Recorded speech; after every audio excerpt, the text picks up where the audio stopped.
Today we are talking about chili farming in Yes. Uganda. And of course I'm here with Arthur, who is a chili farmer. He's actually a very experienced farmer. He's doing chili, he's doing pineapple, he's doing goats farming and others. And he's doing them in large numbers. So if you are interested in any of this is actually a right video for you. My name is Layoo Charles, and this is the Ugandan farmer. We bring to you stories of Ugandan who are into farming and agriculture. So today we want to talk chili farming in Uganda. Okay. And I have a question to ask. Today will be like a random question because a lot of people are always searching about chili farming. There are certain things they want to know. And my first question is, how long does chili take to grow in the garden? Thank you so much. That's a very good question. Just like I always advise farmers, if you're going to go into chili farming, it starts by setting up the nursery bed. Yeah. Now, if you're in the northern part of Uganda, I would encourage that you set up the nursery bed, because remember, this is going to be rain fed. Now, since we normally begin getting rains at around mid-March, I'd encourage that in Feb or mid-Feb, establish a nursery bed. The seeds will last there at least 1 month. Now from there, they'll be ready to be transplanted. Then you take them maybe mid-March, you put them in a place where you've designated for growing your chilies. From there, it will take 1.5 to 2 months. To be on the safer side, let's call it 2 months. But they'll even start flowering at 1.5. So right from establishing the nursery bed to your first product, it will take you 3 months. 1 in the nursery bed and 2 months in the garden, and then you'll be able to start harvesting chili. Yeah. Yes. And I know in farming and every crop there is always spacing. Yes. Let's talk about spacing for chili. Yes. What is the spacing for chili? Okay. Now, for chili, I would recommend that, especially in these lands that you can see that are very fertile, you do a spacing of 3 feet by 3 feet. Okay? Oh, okay. Remember, when you grow this plant, it grows first of all very fast, but it has a natural tendency of putting on branches and widening. So you realize that this very crop here, all this is one plant, all this is one plant, but they are 3 feet from the other one to the other one. Exactly. You see, and also from this one to the other one, you see that they are 3 feet. So it will just expand and cover. And when you do that, that means you're giving it enough room to benefit from the soils around there. And when you're harvesting, you'll be able to harvest quite a lot. You'll actually move like, say, 7 meters. If you're harvesting from one particular line, you'll be able to fill a full basin. Oh, okay. Okay. And my other question would be, I believe there is a size of land when you're planting, or maybe a specific size that a farm would be interested in. Now, let's put it this way.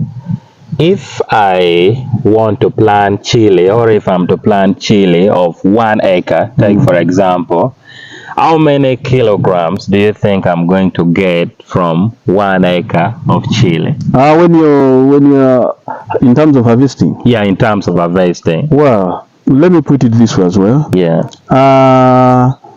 Chili, if you plant 1 acre, each time you harvest after 3 months, remember you'll be harvesting twice in a month. Oh, okay. Every time, yes. Say on the 15th and then the 30th of that particular month. And each time you harvest, you'll be harvesting a minimum of 250 kilograms in a particular acre. So in 250 kilograms. That's so that's like 500 in a month. 500 kilograms in a month. Okay. So you can imagine, just as I told you, and as long as you look after the garden properly, add the manures as required and do the spraying. I told you, each time it grows and the months go by, it just keeps on expanding. And as you pick, it always keeps on giving you the flowers, just like you can see. Yes, yes. So it is such a very good crop. Yeah. It's such a very good income earner. And I encourage people that want to have this kind of constant income over a specific period of time, say minimum 6 months. Yeah. You go for chili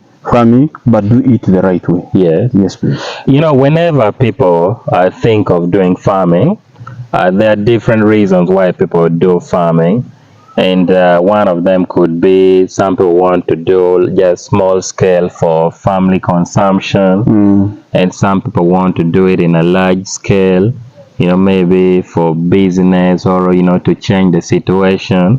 Now let's talk about the that aspect of Chile, the profitable aspect of it. How profitable is Chile farming in Uganda right now as of 2023? Okay. I'll give you an example of cayenne. Cayenne chili. Yeah. Cayenne, you'll need maybe seeds of around maybe 30,000 or 20,000. Oh, okay. Yes, when you go to the shops, you'll be able to buy that to be able to plant 1 acre of chili. Oh, okay. Yes. If you go to some of these, I've seen also there are seeds in some of these agro shops in Gulu, but I think in where also could be having just around 30,000. You buy those sockets and then you do your nursery bed. Can plant 1 acre. Can plant 1 acre. Oh, wow. Now you imagine you're putting around 30. Yeah. Okay, it will be a little bit more decent. Let's say 40 or 50,000. Yes. Then you plant that 1 acre. You are just going to weed it every month. Remember, each month you're going to weed once, and so you're going to weed twice. Yes. And so we say, let's even try to put it a little bit higher at 100,000 per acre. That means 200,000 plus the other, nursery bed time. Let's say that is, you can say 300,000, 350. Yeah. And you start harvesting. Now, I told you that once you plant, you'll be able to harvest at least 250. Let's say 500 kilograms every month. You see, every month once you sell it at a minimum of 2,000, that is the minimum. Yes. By the way, some of these prices you negotiate them with these exporting companies. Oh, okay, yeah. When you come from far, they're able to understand, and you tell them, let's have an understanding that at least even if the prices drop, let's have a bare minimum of 2,000 from which I can supply you to motivate you keep on doing it, because you also have to incur the cost of the distance. Yeah. So 500 kilograms is roughly giving you 1 million shillings a month. Yes. Remember, you've incurred the first 3 months around 300,000. Yeah. Yeah. Now that means within the first 1 month you have recovered your money. Now the other months, if you started June, so July, August, September, October, November, December, you will try now to make the profitability of that particular crop. Much as you continue weeding, remember, every month, but still what you are getting out is way much, because assuming that each month you weed, say twice, only to maintain it once, that's 100,000 of maintaining the garden. But remember, we're also going to put in cost of buying the medicine to spray and the traps and so forth. Still, these ones you only put them once in the whole season. Once you put in the traps and so forth, it's only the weeding, because you have to maintain this garden weed free. Remember, when you leave them to grow, the weeds to grow very high, they'll end up damaging the chili, and it will not be as smooth. If it's scratched a bit of this, looked at the blemish, they'll always sort it out. But you realize that after the first month of harvest, normally you have recouped even the cost of production. And now that the other one is now looking at the profits that you're making out of this chili garden. It can even be now even much better. But when I talk of 2,000, that is just for a particular month, but it will shoot up. Sometimes you sell a kilogram at 3,000, sometimes even goes up to 4,000. Okay. But it can even be more lucrative if you decide to do this during the off season, as you may know. Off season meaning you plant it when everybody is not planting. That means dry season, and where you're going to use irrigation. There, all the price you'll be getting will be very good price, and you'll find yourself making some good income out of this process. Wow. That's actually amazing, and it's profitable actually. And if you've already planted let's say you've brought it from the nursery beds, you've put in the garden already, for how many period are you going to harvest it? Of course, you said in a month, you do it twice. Yes. For how long do you think, do you do it? For me, it depends on how well you look after the garden. But we normally tell people a minimum of 6 months. And 6 months, we are talking when you're getting really maximum consistent harvest. Yes. If we tell you that you're going to be getting 500 kilograms per month from a particular acre, it should take you through a period of 6 months before you can start looking after looking at some reducing volumes. But when you look after the garden properly, make sure that it is well fed. It has to have enough water to be able to produce fruit. Remember, it's whenever you're harvesting, it keeps on flowering. So it's that flower to continue growing. It needs sufficient moisture and to continue growing. So assuming that when you count the volumes, 500 kilograms times 6, you can be able, I think, comes to what, 3,000 kilograms and so forth. So the money is, you find yourself earning quite well. Then my last question for today, one thing I've learned that actually I never knew is that if you want to do chili farming, first, try to identify the market. Excellent. Now you have been in this thing, you've been doing chili farming at least for some times. Now for someone, a young person like me who wants to venture into chili farming, who don't know anything about the chili market, what is your advice to me? And then how best do I get to get the market, the potential buyer or the exporter? That's my last for today. Okay, thank you so much.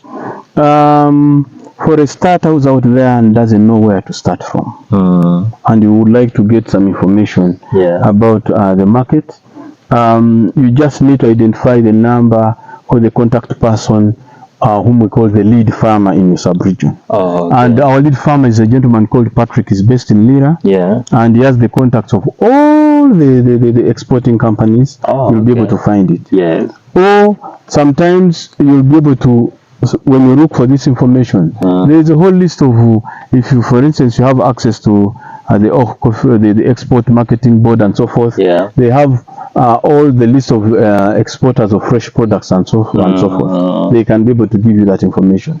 But once you get this information, be ready to go and interact with these people. If you can make time and go to visit them in their offices, that would be the best. Do not plant this crop when you do not have the market. I told you after 3 months, right from the nursery bed, you are going to get volumes of 500 kilograms per month. And this is not something that you're going to put and take maybe the cup of tea or that because the market is not there. You see, you're going to find yourself, ambushed by this whole product if you have not made your research well.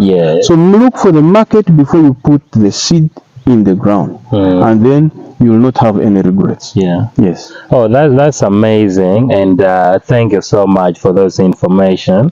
If you are thinking of doing chili farming, especially in northern Uganda, I'll put Arthur's contact number in the screen right here, and you can contact him, get to know more, and reach out to him. Maybe he can connect you to the lead farmer. That's the lead farmer doing chili. And we are at Lad Makes Farm right here in Noya district, and Lad Makes Farm actually is doing amazing. We also, they also have a YouTube channel that you can subscribe to and get a lot of information about chili, about pineapple, goats farming, and everything you need to know about farming in northern Uganda. And of course, my name is Layoo Charles. I've been here with Arthur. This is the Ugandan farmer, and we bring to you stories of Ugandan who are into farming. Thank you for watching. I'll see you in our next video.